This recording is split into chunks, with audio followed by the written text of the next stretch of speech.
araw. Testing po nung unit. So far na-check ko na rin to, na-roll ko na rin. Ang date po ngayon is September 9, 2025. This is 24 inches. Envision, use in good condition. 4 months use, 100 Hz. Bali sir, na-check ko na to. Wala akong nakitang ibang issue bukod lang po dun sa dineclare ko na nandito sa side, pinakandulo, boss. Ayan. Yan lang. Tingnan mo, pagka nakaupo ka na is hindi mo na siya pansin. Ito lang, itong unit lang, itong ano lang na to. Parang naging dense lang. Oo. Ay, hindi siya dense, oo.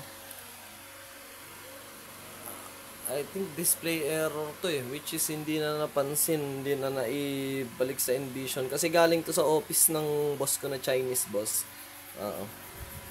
Pero so far, so good naman. Wala naman siyang ibang naging issue na bukod sa nakita ko. Mura na to, boss. 100 Hz to. Solid to pang gaming. Ayan, makikita nyo. Actually, nawawala yung line niya sa ibang kulay. Black, wala. Sa white lang talaga siya kita. And sa gray yun. Sa blue, hindi ko siya mapansin. Sa green, mga light lang. Pero hindi mo na siya mapapansin, boss. Kasi sa dulo lang naman siya. Ito lang siya, sir. Ayan, ayan. Ito yung daliri ko. Ayan lang yung cover nung pinakondense na yun. Ito lang. Ayan. Yung ganyang kalit lang. Hindi mo na makikita.